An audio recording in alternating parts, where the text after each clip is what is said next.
Have you ever heard of the term playing dead? That's when an animal feigns death to make a predator pass it by. Ukraine has employed a similar tactic in the town of Siversk in Donetsk Oblast, but with a surprising twist. Instead of fleeing after playing dead, Ukrainian forces bared their teeth and are now inflicting painful blows on Russian military units.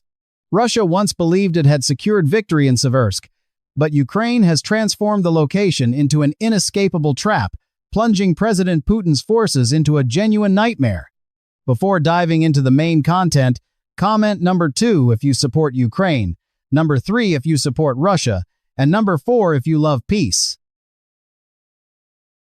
According to a BBC report on December 23, Ukraine confirmed its withdrawal from the frontline town of Siversk, even stating that the decision was made to preserve the lives of our soldiers and the combat capability of units in the face of Russia's significant manpower superiority. It was later revealed that this move was part of a deliberate trap-laying plan, and that trap has now been sprung. At the time, however, Russia remained completely unaware. For over 3.5 years, Russia poured immense effort into assaulting this small town, which sits in front of a fortified belt of heavily reinforced cities that Vladimir Putin must capture to seize Donetsk and, ultimately, the entire Donbass region. Russian troops were sent in waves, only to be ground down by Ukraine's defensive systems. By October, Russia's 3rd Combined Arms Army, the unit tasked with taking the town, had suffered losses of up to 13,055 personnel just months after capturing Toretsk. Ukraine turned Siversk into a meat grinder, but the machine began jamming under the massive volume of meat that Putin kept throwing into it. Eventually, Russia assumed victory was theirs.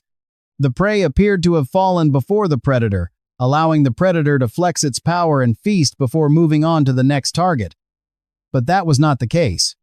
Despite severe damage, Siversk retained strategic value for Ukrainian forces.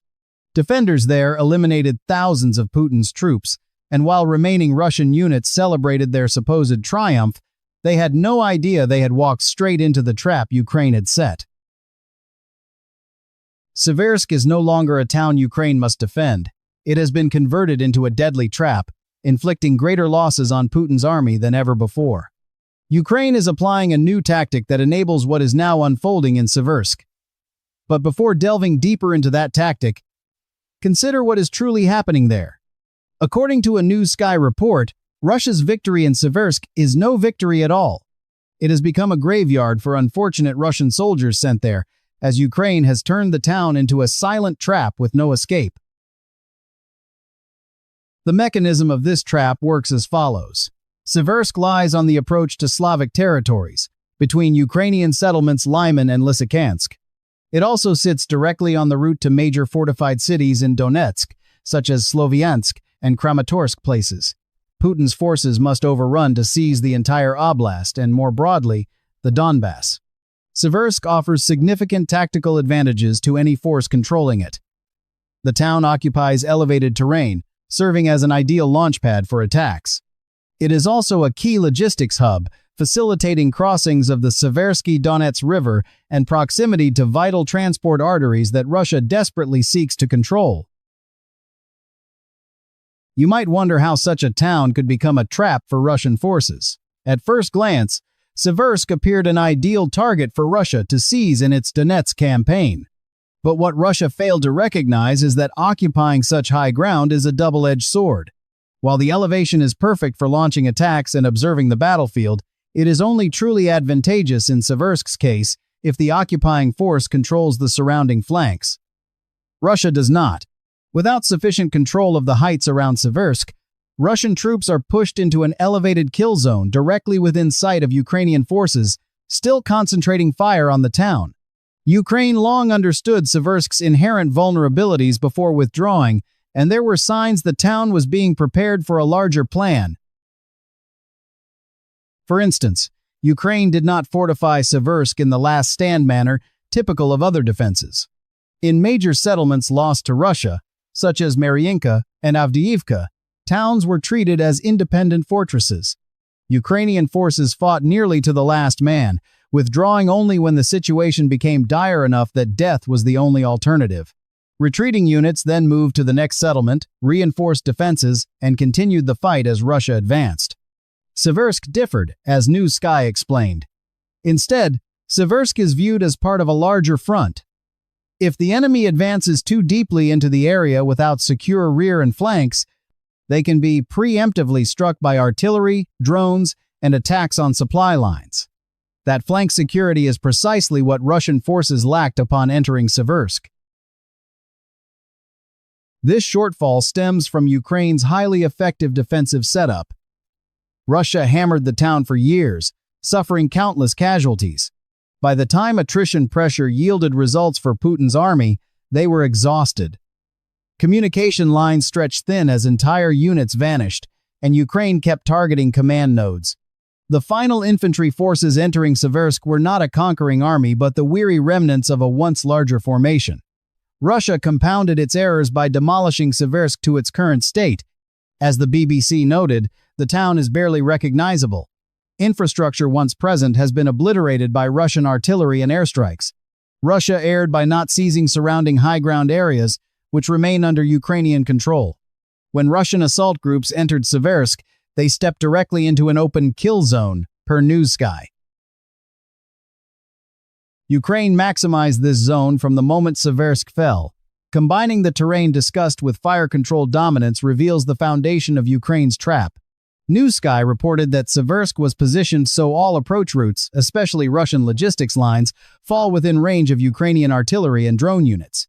Both now dominate the high flanks Russia failed to capture, firing into Siversk at will. The predator has become the prey, as Russia's own tactics for seizing Siversk are turned against them. The situation worsens for Russia as troops push deeper. The farther they advance, the broader the targets Ukraine can strike. Russian rear areas are exposed alongside frontline units, allowing Ukraine near daily double strikes. Russia is not helping itself either. Current tactics involve simply sending assault groups toward objectives, supported by armor. The problem is reliance on often dismounted assault teams for progress. That cannot occur in Siversk now due to Ukrainian drones and artillery. Per News Sky, Russian assault forces are merely stepping onto a conveyor belt straight to destruction. Armored elements cannot advance at all. Russian tank and vehicle commanders know exactly what Ukrainian drones will do once they enter range. As early as April 2024, about 65% of Russian tank losses were to drones. Russia has no means to support assaults in Siversk until flank issues are resolved, and they lacked the foresight to address them before the town fell. None of this is speculation. Though Ukraine remains silent on its high-stakes maneuver in Siversk, open-source intelligence projects have exposed it all. Russia is now trapped in a cycle of systematic strikes on its warehouses, bases, and logistics hubs, some clearly tied to sustaining Siversk after capture. Ukrainian drone footage from roads and industrial zones in the town shows Russian assault troops facing suicidal attacks wherever they attempt movement, according to News Sky. What is unfolding in Siversk today surprises no one paying attention. It all ties back to a new strategy Ukraine has developed, allowing destruction of Russian troops even when Putin's army believes it has won. Forbes reported on this new strategy on January 16, with the key lying in the tactical withdrawal seen in Siversk in December. As Forbes analyst Vikram Mittal wrote, Ukraine combines defensive tactics to attrit Russian forces. The first involves what has been seen at and around Siversk for over 3 years: layered defenses with anti-tank ditches, concrete barriers, minefields, and drone walls across settlements Russia targets. Known as kill zones, these defensive layers aim to destroy as many potential occupiers as possible before they reach cities like Siversk. Their sole drawback is finite capacity. As long as Putin has troops to feed in, they will eventually break. Currently, Russia favors assault groups of 50 to 60 soldiers, Mittal noted on January 16. When infantry from these groups breach Ukrainian defenses, they arrive exhausted but expecting a fight to the death with units positioned behind the kill zone. Here, Ukraine flips the script. When assaults launch into a Ukrainian position, Ukrainian forces withdraw immediately, temporarily yielding ground. After withdrawal, Ukrainian units conduct a series of drone, mortar, and artillery strikes on their former positions, inflicting heavy casualties on occupying Russian forces, Mittal wrote. That is precisely what is happening in Siversk now. Ideally, these traps force remnants of occupying forces to pull back. Ukrainian troops then return, reclaiming yielded territory. This has been observed in Kupiansk in Kharkiv Oblast, where Ukraine went from nearly losing the settlement to controlling 90% of it. It remains unclear if Ukraine will retake Siversk via this trap. Even if not, Ukraine can spend weeks or months grinding down occupying forces attempting passage. If Plan A fails, Plan B is maximum attrition, ensuring Russia pays dearly in blood and steel for every yard gained. That price will matter greatly if and when Russia pushes beyond Siversk. The reason will be explained shortly. But if Ukraine's goal is attrition, it has excelled at ensuring Russia gains little for the vast troops and equipment committed. As Politico reported in October, Russian forces bled heavily for minimal advances. In the first 8 months of 2025, Russia lost 281,550 troops per the outlet, with over 86,700 killed in action. Gains were negligible, as Ukrainian Armed Forces Commander-in-Chief Oleksandr Syrskyi stated then. The overall situation on the front remains very difficult. The enemy continues offensive actions on key axes, particularly Pokrovsk and Dobrapilya. On other axes, combat is characterized by low intensity. Overall, the situation remains under our control, Siversk affirmed. The Institute for the Study of War, ISW, informally concurred months later, noting Russia lost hundreds of thousands in 2025 to seize less than 1% of Ukrainian territory. Siversk counts among such achievements, yet it is far from a safe haven for Russian occupiers. Conditions worsen for Putin. On January 21, the Kyiv Post reported that Ukraine's new defense minister Mikhailo Fedorov set a goal for Ukrainian forces to eliminate 50,000 Russian troops monthly in 2026. Why? To make the war's cost unbearable for Russia, forcing peace through force, Fedorov said. That is the purpose of the Siversk trap and similar ones. Either Ukraine retakes lost ground or inflicts such damage that Russian forces delay Kremlin timelines elsewhere. This naturally leads back to Kramatorsk. While Siversk would normally be a prime Russian objective for the strategic reasons noted, Putin's primary interest is its proximity to launching attacks on Kramatorsk. As Newsky pointed out, the Siversk trap is costing Russia momentum for its desired push into the Kramatorsk-Kostiantynivka concentration area. Such delays are unacceptable to Putin. Early in 2026, reports indicated he set an April deadline to seize all of Donetsk Oblast. That deadline is fanciful at best and utterly unrealistic, given Russia must still take cities like Kramatorsk before Donetsk falls. It is posturing more than reality. Putin wants Russia to appear dominant even as troops are shredded by Ukrainian artillery and drones in places like Siversk. He sets such deadlines, hoping peace negotiators, especially the U.S., will view April as realistic. If some believe it, they will pressure Ukraine to cede Donetsk to Russia. Putin needs that capitulation, knowing Russia cannot sustain Donetsk operations indefinitely.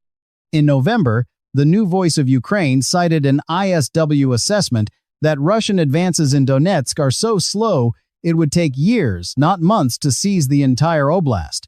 At the time, Russia was on track to take Siversk and held 66% of frontline Pokrovsk. Pokrovsk remains uncaptured, and troops pushing through Siversk toward Kramatorsk are being destroyed. Years seem far more accurate than months. That means Putin's Donetsk bluff has collapsed.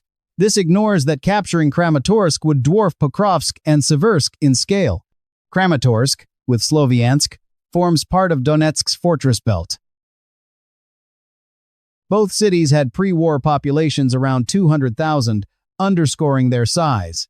By comparison, Pokrovsk had 60,000 and Siversk about 10,000.